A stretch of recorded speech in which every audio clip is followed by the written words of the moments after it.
Chapter 2 में आपका स्वागत है। अब जब हमने फिजिकल हार्डवेयर का एक टूर ले लिया है, लिडार स्कैनर्स से लेकर डेप्थ कैमराज तक, और देख लिया है कि 3D स्पेशल डेटा असल दुनिया में कहाँ डिप्लॉय किया जाता है, तो अब समय आ गया है कि हम अपनी आस्ती ने चढ़ा लें और इसके पीछे के मैथ और डेटा स्ट्रक्चर्स को देखें। अगर आपका मॉडर्न कंप्यूटर विजन या डीप लर्निंग में कोई बैकग्राउंड है, तो आपका इंस्टिंक्ट शायद आपसे कह रहा होगा कि एक off the shelf battle tested model architecture उठा लें। व्हील को दोबारा इन्वेंट क्यों करना? हमारे पास कन्वोल्यूशनल न्यूरल नेटवर्क्स CNN जैसे रेजनेट और एफिशिएंट नेट हैं जो इमेज प्रोसेसिंग पर राज करते हैं। हमारे पास विजन ट्रांसफॉर्मर्स VIT और standard sequence to sequence transformers भी हैं जैसे GPT या BERT, जो कमाल की एक्यूरेसी के साथ टोकन्स के किसी भी कलेक्शन को प्रोसेस करते हैं। यह सोचने का मन कर सकता है कि क्या हम अपने रॉ पॉइंट क्लाउड एरे को सीधे रेजनेट 50 या एक स्टैंडर्ड ट्रांसफॉर्मर ब्लॉक में पास करके काम खत्म नहीं कर सकते? इसका छोटा सा जवाब है एक साफ ना। अगर आप रॉ पॉइंट क्लाउड डेटा को सीधे स्टैंडर्ड 2D कन्वोल्यूशनल लेयर्स या एक वैनिला ट्रांसफॉर्मर में डंप करने की कोशिश करेंगे, तो आपका कोड या तो कंपाइल होने में फेल हो जाएगा, आउट ऑफ मेमोरी यानी OM एरर के साथ आपके GPU को क्रैश कर देगा, या फिर ऐसे मॉडल्स देगा जो बिल्कुल बकवास प्रेडिक्शंस प्रोड्यूस करेंगे। इस सेक्शन में हम ये समझने वाले हैं कि जब रॉ 3D पॉइंट डेटा की बात आती है, तो ये स्टैंडर्ड डीप लर्निंग टूल्स क्यों फेल हो जाते हैं। हम डेटा स्ट्रक्चर्स के कोर डिफरेंसेस को एग्जामिन करेंगे, रियल हार्डवेयर पर मेमोरी लिमिट्स को देखेंगे और ये जानेंगे कि ज्योमेट्री के साथ काम करने के लिए एक बिल्कुल अलग मेंटल मॉडल की जरूरत क्यों होती है। Section break. Grid based structure tensors versus unorganised point clouds. यह समझने के लिए कि ट्रेडिशनल एल्गोरिदम क्यों फेल होते हैं, चलिए इस बुनियादी अंतर को दोबारा देखते हैं कि इमेजेस और पॉइंट क्लाउड्स कंप्यूटर मेमोरी में स्पेशल इंफॉर्मेशन को कैसे स्टोर करते हैं। यह डायग्राम एक 2 डायमेंशनल इमेज और एक 3 डायमेंशनल पॉइंट क्लाउड के डेटा स्ट्रक्चर्स को कंपेयर करता है। 2 डायमेंशनल इमेज एक स्ट्रक्चर्ड रेगुलर ग्रिड का यूज करती है, जहां पिक्सेल लोकेशंस को एक डेंस कॉन्टिग्यूअस मेमोरी एरे में उनके मैट्रिक्स इंडिसेस द्वारा इम्प्लिसिटली डिफाइन किया जाता है। वहीं दूसरी तरफ 3 डायमेंशनल पॉइंट क्लाउड को एक अनऑर्गेनाइज्ड स्पेशियल सेट के रूप में रिप्रेजेंट किया जाता है, जहां स्पेशियल कोऑर्डिनेट्स को बिना किसी इम्प्लिसिट ऑर्डर के एक स्पार्स लिस्ट में फ्लोटिंग पॉइंट वैल्यूज के रूप में एक्सप्लिसिटली स्टोर किया जाता है। The 2D image tensor colon implicit geometry. जब आप पाइटॉर्च या टेंसरफ्लो में एक स्टैंडर्ड RGB इमेज लोड करते हैं, तो आपको ब्रैकेट CHW ब्रैकेट या ब्रैकेट HWC ब्रैकेट शेप का एक 3D टेंसर मिलता है, जहां H हाइट है, W विड्थ है और C कलर चैनल्स है। एक इमेज के बारे में एक सबटल लेकिन प्रोफाउंड बात पर ध्यान दें, किसी पिक्सेल की स्पेशियल पोजीशन को कभी भी स्पष्ट रूप से एक कोऑर्डिनेट के रूप में नहीं लिखा जाता है। मेमोरी में ऐसा कोई वेरिएबल नहीं होता जो कहे कि पिक्सेल 1x इक्वल्स 14। इसके बजाय स्पेशियल पोजीशनिंग इम्प्लिसिट होती है। एल्गोरिदम को पता होता है कि पिक्सेल P तुरंत पिक्सेल Q के एडजेसेंस है सिर्फ इसलिए क्योंकि पिक्सेल P मैट्रिक्स इंडेक्स 12,44 पर है और पिक्सेल Q 12,45 पर है। क्योंकि इमेज डेटा एक रेगुलर यूनिफॉर्म 2D ग्रिड पर रहता है, नेबरहुड्स प्रेडिक्टेबल होते हैं। हर इंटीरियर पिक्सेल के हमेशा ठीक 8 इमीडिएट नेबर्स होते हैं। डिस्टेंसेस यूनिफॉर्म होते हैं।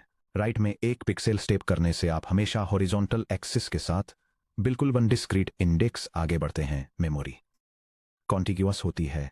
इमेजेस मेमोरी में बाइट्स के फ्लैट कंटिन्यूअस ब्लॉक्स के रूप में रहती हैं, जिससे GPU के लिए वेक्टराइज्ड मैट्रिक्स ऑपरेशंस का यूज करके उन्हें प्रोसेस करना लाइटनिंग फास्ट हो जाता है। 3D point cloud tensor explicit geometry. अब इसकी तुलना इससे करें कि एक पॉइंट क्लाउड को कैसे रिप्रेजेंट किया जाता है, जैसा कि हमने चैप्टर 1 में एस्टेब्लिश किया था।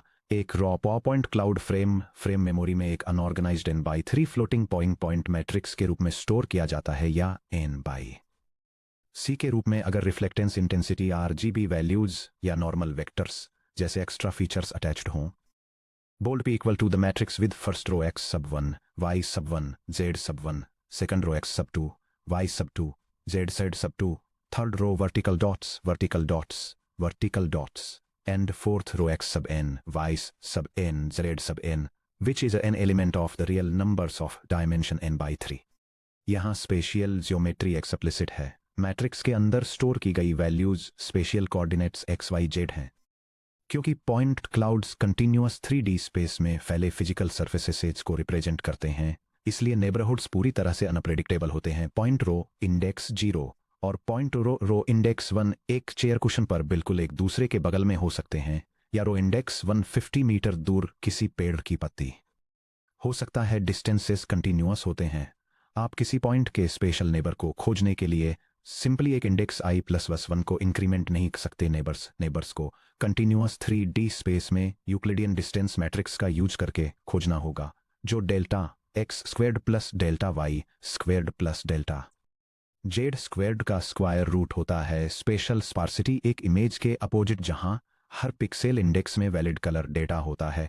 रियल वर्ल्ड 3D स्पेस ज्यादातर खाली हवा होती है। एक लिडार स्कैन किसी रूम में वॉल स्टेबल्स और ऑब्जेक्ट्स के सरफेस पर पॉइंट्स रिकॉर्ड करता है, जिससे वॉल्यूमेट्रिक रूम स्पेस का 95% हिस्सा खाली रह जाता है। द डेटाबेस एनालॉजी, इसे इस तरह सोचें, एक इमेज एक रिजिड एक्सेल स्प्रेडशीट की तरह होती है। हर सिंगल सेल एक रो और कॉलम पोजीशन में हार्ड कोडेड होता है। अगर आप जानना चाहते हैं कि सेल B4 के बगल में क्या है, तो आप B3, B5, A4 और C4 को देखते हैं। एक पॉइंट क्लाउड एक SQL डेटाबेस टेबल की तरह होता है, जिसमें हजारों रैंडमली सॉर्टेड रोज होती हैं, जहां हर रो में लैटिट्यूड, लॉन्गिट्यूड और एल्टीट्यूड के कॉलम्स होते हैं। रो नंबर 1 का मैथमेटिकली रो नंबर 2 से कोई लेना देना नहीं होता, सिर्फ इसलिए कि वे raw.csv फाइल में एडजेसेंट लाइंस पर हैं। रॉ पॉइंट कोऑर्डिनेट्स पर सीधे traditional computer vision model run करने की कोशिश करना एक SQL डेटाबेस टेबल पर 2 इमेज फिल्टर अप्लाई करने की कोशिश करने जैसा है। मैथ सिंपली ब्रेक डाउन हो जाता है। सेक्शन ब्रेक अनऑर्गेनाइज्ड पॉइंट्स पर 2D कन्वोल्यूशन क्यों शैटर हो जाते हैं, ये देखने के लिए कि standard convolutional neural networks CNNs raw point clouds पर क्यों फेल हो जाते हैं, आइए स्टेप बाय स्टेप देखें कि एक 2D discrete convolution operation actual में कैसे काम करता है। मैथमेटिकली एक इमेज इनपुट टेंसर आई पर के टाइम्स के साइज के स्पेशल कर्नेल फिल्टर के का यूज करके, जैसे कि एक 3x3 फिल्टर मैट्रिक्स, एक 2D spatial convolution grid cell i, j पर एक आउटपुट फीचर मैपो को नीचे दिए गए समेशन का यूज करके कंप्यूट करता है। O of i, j equal to the sum from m equal to negative of the fraction k -1/2 to the fraction k -1/2 of the sum from n equal to negative of the fraction k -1/2 to the fraction k -1/2 of i plus m, j plus n times k of m, n। i के अंदर i plus m, j plus n के indices को ध्यान से देखें। यह equation 3 core operational assumptions पर rely करती है। Index based offsets location i, j के आसपास के लोकल नेबरहुड को सैंपल करने के लिए फॉर्मूला सिंपली मैट्रिक्स इंडिसेस में fixed integer step offsets plus m plus n add करता है। Fixed kernel weight assignment kernel weight k of -1, हमेशा टॉप लेफ्ट नेबर से मल्टीप्लाई होता है। के ऑफ 0, हमेशा सेंटर पिक्सेल से मल्टीप्लाई होता है, और के ऑफ 1, हमेशा बॉटम राइट नेबर से मल्टीप्लाई होता है। Uniform sampling density pixel i, j और पिक्सेल i+1, j के बीच का स्पेशल डिस्टेंस पूरे इमेज टेंसर में हर जगह आइडेंटिकल होता है। यह डायग्राम एक स्ट्रक्चर्ड ग्रिड पर स्टैंडर्ड 2 डायमेंशनल कन्वोल्यूशन को एक irregular point cloud similar sliding kernel apply करने के चैलेंज के साथ कंपेयर करता है। एक स्टैंडर्ड कन्वोल्यूशन में kernel weights discrete integer grid offsets के साथ परफेक्टली अलाइन होते हैं। इसके अपोजिट एक पॉइंट क्लाउड में स्पेस में इरेगुलर कंटिन्यूअस पॉइंट्स होते हैं, जिससे यह अनक्लियर हो जाता है कि ट्रेडिशनल ग्रिड बेस्ड वेट्स को इन अनस्ट्रक्चर्ड कोऑर्डिनेट्स पर कैसे मैप किया जाए। रॉ पॉइंट्स पर ब्रेकडाउन क्या होता है अगर आप इसी डिस्क्रीट स्लाइडिंग कर्नेल को एक n3 मैट्रिक्स पर इवैल्यूएट करने की कोशिश करते हैं। डिस्क्रीट इंडेक्सिंग फेल हो जाती है। एक पॉइंट क्लाउड में स्पेशल प्लेसमेंट के लिए इंटीजर रो और कॉलम इंडिसेस नहीं होते हैं। एक spatial point location float values का एक कंटिन्यूअस वेक्टर होता है, जैसे कि x equal to 1.4281, y equal to -0.9104, z equal to 3.1415। आप मेमोरी में अगले स्पेशल पॉइंट को क्वेरी करने के लिए इंटीजर इंडिसेस +1 या -1 ऐड नहीं कर सकते, क्योंकि आपके टेंसर में एडजेसेंट रो फिजिकल सीन में कहीं भी हो सकती है। कर्नेल वेट मिसअलाइनमेंट एक स्टैंडर्ड 3x3 कन्वोल्यूशनल कर्नेल में मैट्रिक्स के अंदर हर वेट पैरामीटर एक स्पेसिफिक ज्योमेट्रिक स्पेशल ओरिएंटेशन से मैप्ड होता है, for example top left, centre, bottom right. लेकिन एक स्कैटर्ड पॉइंट क्लाउड में अगर आप एक टारगेट पॉइंट के आसपास के नियरेस्ट स्पेशल नेबर्स को लेते हैं तो उन्हें अलाइन करने के लिए कोई नेचुरल ज्योमेट्रिक ग्रिड नहीं होता है। क्या नेबर नंबर 1 टॉप लेफ्ट में है? क्या ये सीधे पीछे है? आप फ्लोटिंग पॉइंट नेबर्स के एक अनऑर्गेनाइज्ड कलेक्शन को एक स्टैटिक वेट मैट्रिक्स से कैसे मैप करते हैं?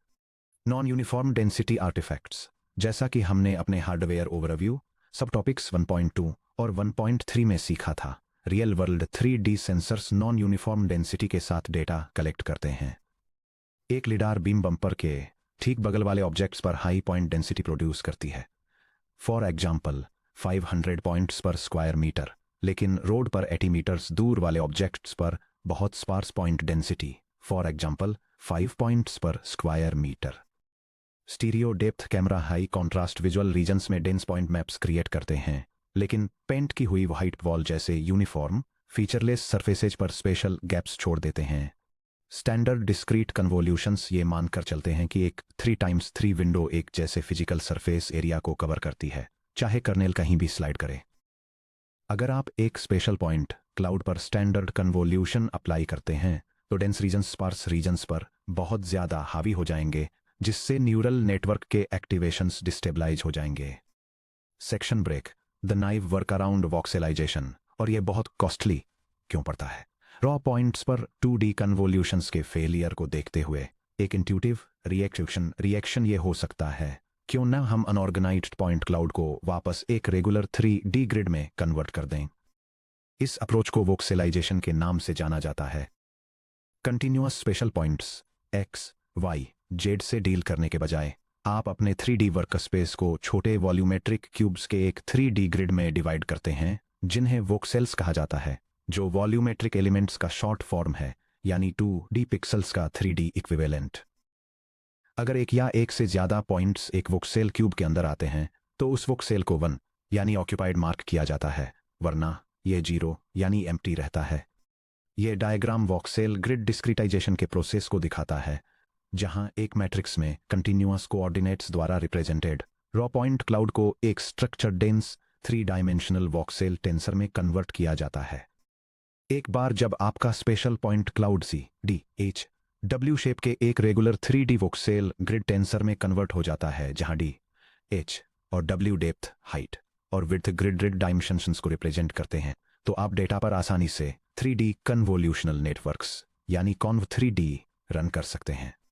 तो प्रॉब्लम सॉल्व हो गई है ना? ऐसा नहीं है। हालांकि वोक्सेलाइजेशन में ट्रेडिशनल कन्वोल्यूशनल आर्किटेक्चर यूज करने की परमिशन देता है, लेकिन ये गंभीर इंजीनियरिंग बॉटलनेक्स भी लाता है। पहला, the cubic memory explosion O of R cube. जब आप 2D इमेजेस के साथ काम कर रहे होते हैं तो इमेज रेजोल्यूशन को 512 x 512 से बढ़ाकर 1024 x 1024 करने पर आपका टोटल पिक्सेल काउंट और मेमोरी कंजम्पशन 4 के फैक्टर से यानी 2 स्क्वायर से बढ़ जाता है। 3D स्पेस में स्पेशल रेजोल्यूशन क्यूबिकली स्केल होता है, यानी R क्यूबड। अगर आप हर एक्सिस पर R वोक्सेल्स के ग्रिड रेजोल्यूशन का यूज करके एक 3D बाउंडिंग वॉल्यूम को डिस्क्रिटाइज करते हैं तो R इक्वल टू 64 का एक मॉडरेट रेजोल्यूशन 64 क्यूबड यानी 262,144 वोक्सेल्स की डिमांड करता है। वहीं R इक्वल टू 512 का एक हाई डिटेल रेजोल्यूशन 512 क्यूबड यानी 134,217,728 वोक्सेल्स की डिमांड करता है। अगर हर voxel 32 bit floating point values यानी फ्लोट 32 के रूप में 32 फीचर चैनल्स का एक मॉडरेट वेक्टर स्टोर करता है, तो GPU मेमोरी में एक single 512 times 512 times 512 voxel grid को स्टोर करने के लिए जरूरत होती है।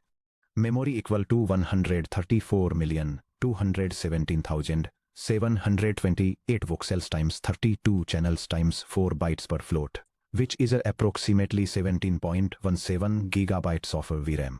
ये आपके नेटवर्क द्वारा अपना पहला फॉरवर्ड पास एग्जीक्यूट करने से पहले ही आपकी मिनी बैच में केवल एक सिंगल डेटा सैंपल को स्टोर करने के लिए 17 गीगाबाइट्स से ज़्यादा GPU मेमोरी है।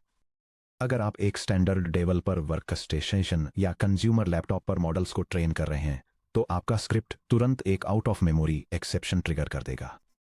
ये मैसेज एक सिस्टम एरर को डिस्क्राइब करता है जहां एक डीप लर्निंग मॉडल या प्रोग्राम फेल हो जाता है क्योंकि ये ग्राफिक्स कार्ड में अवेलेबल वीडियो मेमोरी से ज़्यादा वीडियो मेमोरी की रिक्वेस्ट करता है। Section 2 extreme volumetric स्पार्सिटी।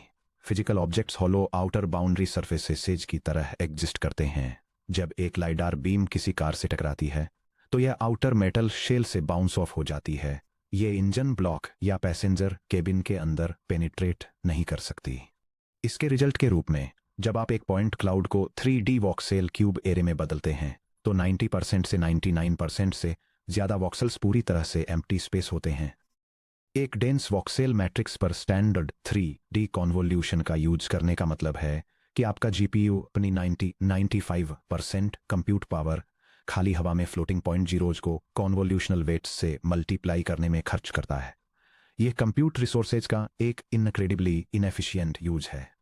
Discretization truncation errors. अगर आप मेमोरी बचाने के लिए एक कोर्स लो रिजोल्यूशन वॉक्सेल ग्रिड का यूज करते हैं, फॉर एग्जाम्पल 32x32x32, तो पास मौजूद मल्टीपल फाइन स्पेशियल पॉइंट्स आखिर में बिल्कुल उस सिंगल वॉक्सेल सेल में स्क्विश हो जाते हैं।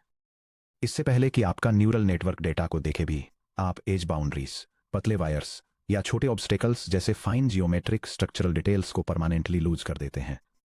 Section break. क्यों standard vanilla transformers O of n squared complexity wall से टकराते हैं? अगर रो कंटिन्यूअस पॉइंट क्लाउड्स को प्रोसेस करते समय 2D और 3D कॉन्वोल्यूशन की स्ट्रक्चरल लिमिटेशंस होती हैं, तो मॉडर्न ट्रांसफॉर्मर्स के बारे में क्या ख्याल है? आखिरकार सीक्वेंस बेस्ड ट्रांसफॉर्मर्स जैसे GPT और vision transformers VIT self attention mechanism पर बने हैं। कॉन्वोल्यूशन के अपोजिट सेल्फ अटेंशन को एक फिक्स्ड स्पेशियल ग्रिड की जरूरत नहीं होती है।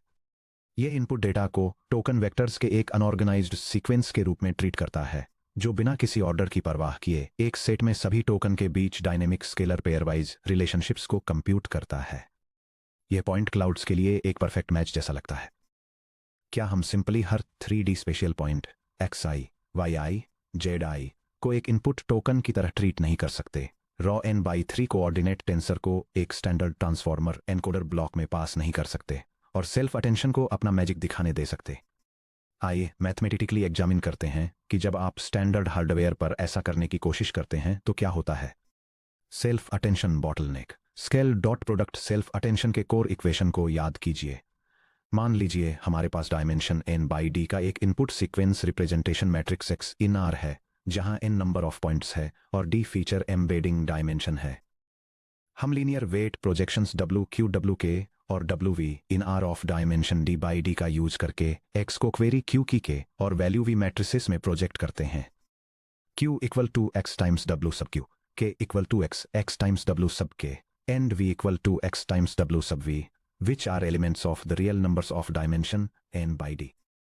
Scale dot product self attention map A को क्वेरी मैट्रिक्स को ट्रांसपोर्ट की मैट्रिक्स से मल्टीप्लाई करके कैलकुलेट किया जाता है।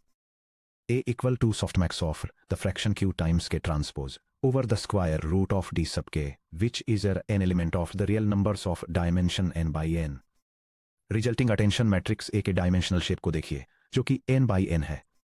n पॉइंट्स के इनपुट सेट पर अटेंशन कंप्यूट करने के लिए स्टैंडर्ड ट्रांसफॉर्मर को एक explicit pairwise scalar interaction matrix construct और स्टोर करना पड़ता है, जो पूरे डेटासेट में हर सिंगल पॉइंट को हर दूसरे सिंगल पॉइंट से कंपेयर करता है।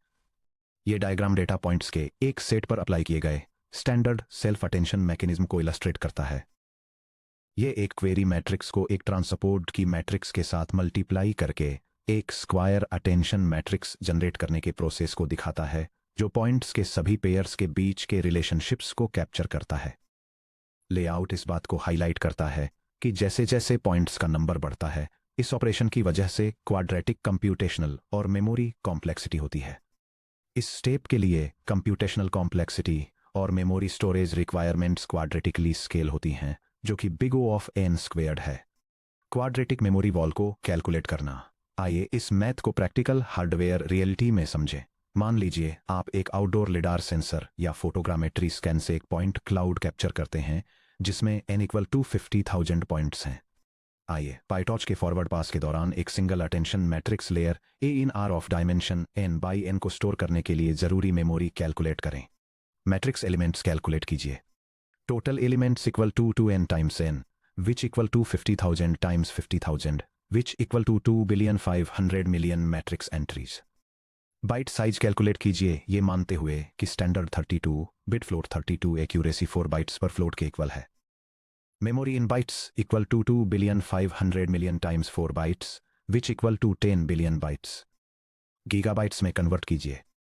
Memory equal to the fraction 10 billion over 1024 cubed which is approximately 9.31 gigabytes of वीरैम.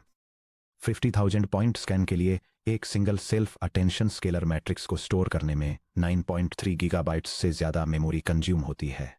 ध्यान रखें कि यह एक सिंगल बैच सैंपल के लिए जहां भी इक्वल टू 1 है, एक ट्रांसफॉर्मर लेयर में एक सिंगल अटेंशन हेड के अंदर सिर्फ एक सिंगल अटेंशन मैट्रिक्स के लिए है. एक स्टैंडर्ड ट्रांसफॉर्मर एनकोडर स्टैक में आमतौर पर 12 to 24 layers multi head attention for example 8 heads पर लेयर होते हैं और ये भी इक्वल टू 16 या भी इक्वल टू 32 साइज के मिनी बैचेस को प्रोसेस करता है.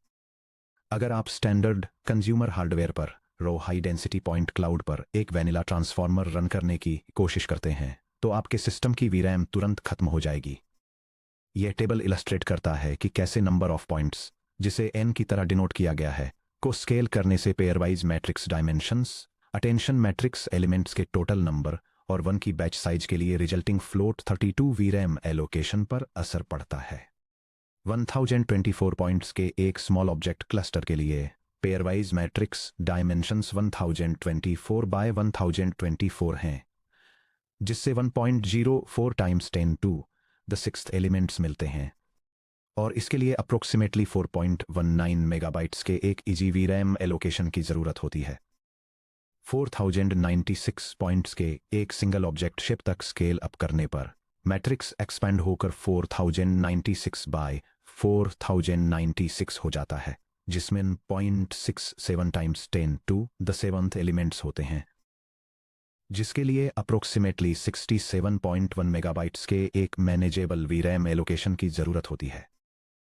16,384 पॉइंट्स के एक इंडोर रूम स्कैन के लिए 16,384 बाय 16,384 मैट्रिक्स की ज़रूरत होती है, जिसमें 2.68 times 10 to the 8th elements होते हैं, जो अप्रोक्सीमेटली 1.07 गीगाबाइट्स के एक हैवी वीरैम एलोकेशन की डिमांड करता है.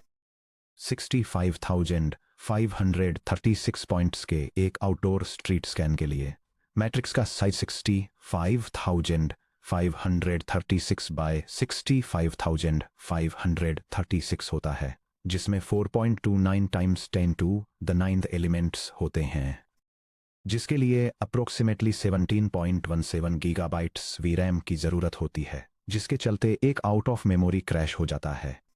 फाइनली 1 मिलियन पॉइंट्स के एक फुल टेरेस्ट्रियल स्कैन के लिए 1 मिलियन बाय 1 मिलियन मैट्रिक्स की ज़रूरत होती है, जिसमें 1.00 times 10 to the 12th elements होते हैं, जो अप्रोक्सीमेटली 4.0 टेराबाइट्स के एक इम्पॉसिबल वीरैम एलोकेशन की डिमांड करता है. The spatial inductive bias problem. Vanilla transformers के साथ सिर्फ हाई कंप्यूटेशनल कॉस्ट ही इकलौता इश्यू नहीं है. Standard self attention naturally permutation invariant होता है, जिसका मतलब है कि ये इनपुट सीक्वेंस को पूरी तरह से एक अनऑर्डर्ड बैग ऑफ टोकन्स की तरह ट्रीट करता है. एक स्टैंडर्ड ट्रांसफॉर्मर को ये बताने के लिए कि सेंटेंस में वर्ड्स कहाँ पर हैं, natural language processing models input embeddings में पोजिशनल एनकोडिंग्स ऐड करते हैं, जैसे कि 1D sinusoidal wave patterns.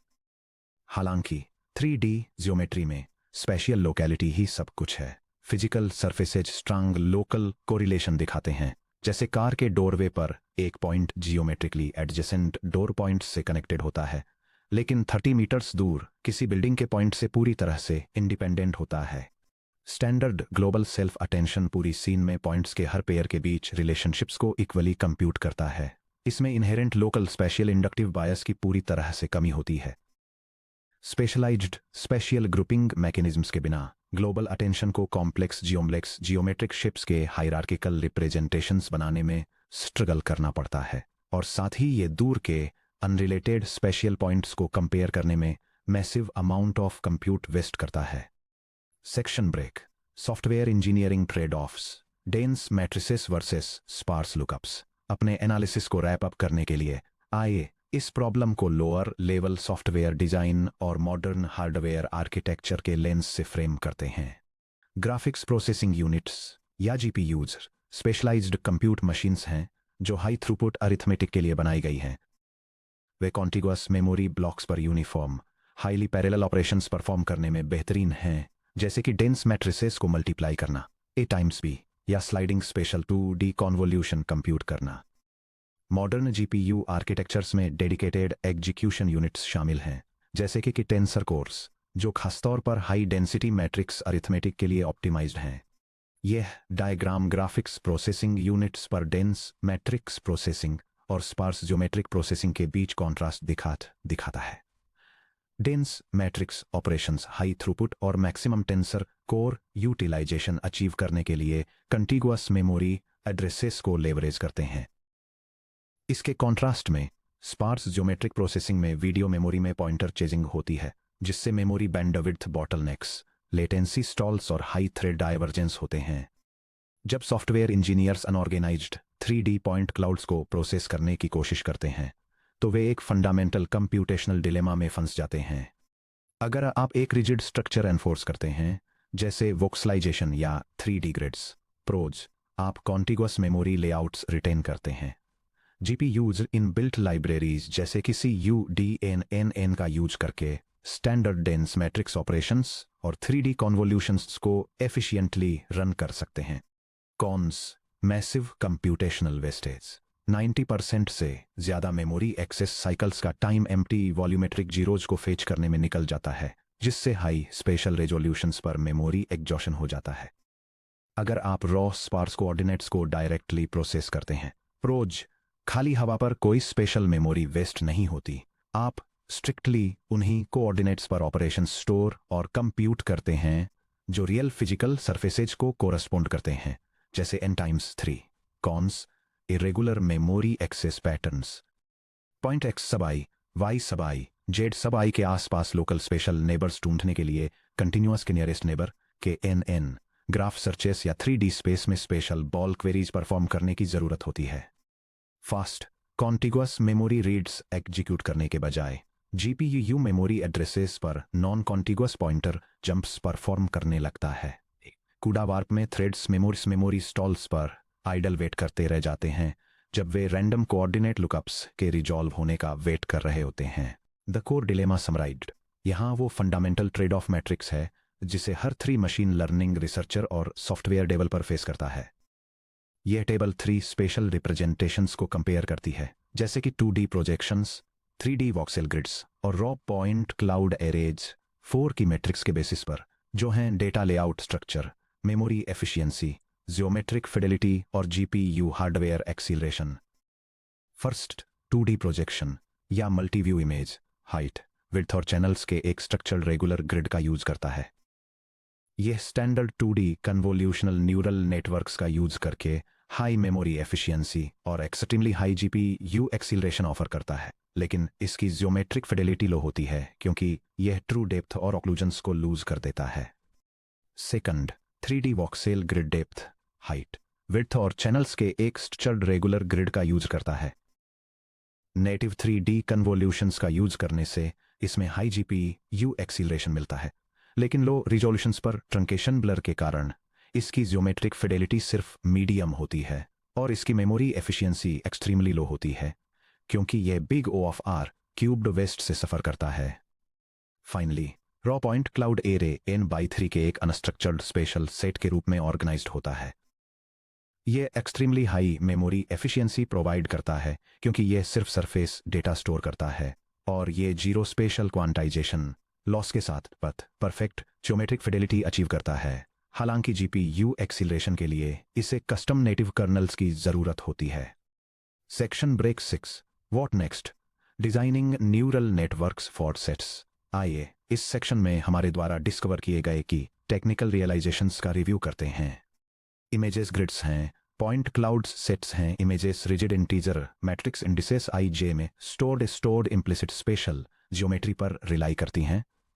Point clouds एक अनऑर्गेनाइज्ड स्पेशल लिस्ट में explicit continuous floating point coordinates X, Y, Z store करते हैं। डिस्क्रीट कन्वोल्यूशन पॉइंट्स पर फेल हो जाते हैं स्टैंडर्ड स्लाइडिंग कन्वोल्यूशनल फिल्टर्स को, फिक्स्ड स्पेशल स्टेप ऑफसेट्स और यूनिफॉर्म पिक्सेल सैंपलिंग डेंसिटीज की ज़रूरत होती है। वे scattered continuous multi density spatial points को प्रोसेस नहीं कर सकते, वॉक्सेल्स मेमोरी वेस्ट करते हैं कंटिन्यूअस पॉइंट क्लाउड्स को वापस regular 3D grid voxel tensors में कन्वर्ट करने से एक क्यूबिक मेमोरी वॉल खड़ी होती है, O ऑफ R क्यूब्ड, जो नॉन इंफॉर्मेटिव खाली स्पेस से भरी होती है। Vanilla transformers O of N squared bottleneck को हिट करते हैं, स्टैंडर्ड ग्लोबल सेल्फ अटेंशन, सभी N टोकन्स को एक दूसरे से कंपेयर करते हुए एक एक्सप्लिसिट पेयरवाइज मैट्रिक्स बनाता है। डेंस स्पेशल पॉइंट क्लाउड्स के लिए जहां N 50,000 या उससे ज्यादा है, ये कंज्यूमर ग्राफिक्स हार्डवेयर पर आउट ऑफ मेमोरी क्रैश का कारण बनता है। ये हमें एक फंडामेंटल कंक्लूजन पर लाता है। अगर हम सीधे रॉ 3D पॉइंट क्लाउड से डीप फीचर्स एक्सट्रैक्ट करना चाहते हैं तो हम लेगेसी नेटवर्क बिल्डिंग ब्लॉक्स पर रिलाई नहीं कर सकते। इसके बजाय हमें ऐसे डीप न्यूरल नेटवर्क आर्किटेक्चर की ज़रूरत है जिन्हें अनऑर्गेनाइज्ड ज्योमेट्रिक पॉइंट सेट्स पर ऑपरेट करने के लिए ग्राउंड अप से कस्टम इंजीनियर किया गया हो। ऐसे न्यूरल नेटवर्क को कौन से एग्जैक्ट मैथमेटिकल रूल्स फॉलो करने चाहिए? सबसे पहले और सबसे ज़रूरी बात, अगर आप अपने N, 3 पॉइंट क्लाउड एरे के अंदर रोज की ऑर्डरिंग को शफल करते हैं तो ऑब्जेक्ट का फिजिकल शेप चेंज नहीं होता है। इसलिए हमारे न्यूरल नेटवर्क फंक्शंस को बिल्कुल सेम आउटपुट देना चाहिए, चाहे मेमोरी में पॉइंट्स कैसे भी ऑर्डर्ड हों। अगले सेक्शन 2.2 में द परम्यूटेशन इनवेरियंस प्रॉब्लम व high point order shouldn't matter, हम इस फाउंडेशनल मैथमेटिकल प्रॉपर्टी को डेप्थ में एक्सप्लोर करेंगे और डिस्कवर करेंगे कैसे सिमेट्रिक फंक्शंस हमें अनऑर्डर्ड स्पेशल सेट्स को सेफली प्रोसेस करने की परमिशन देते हैं।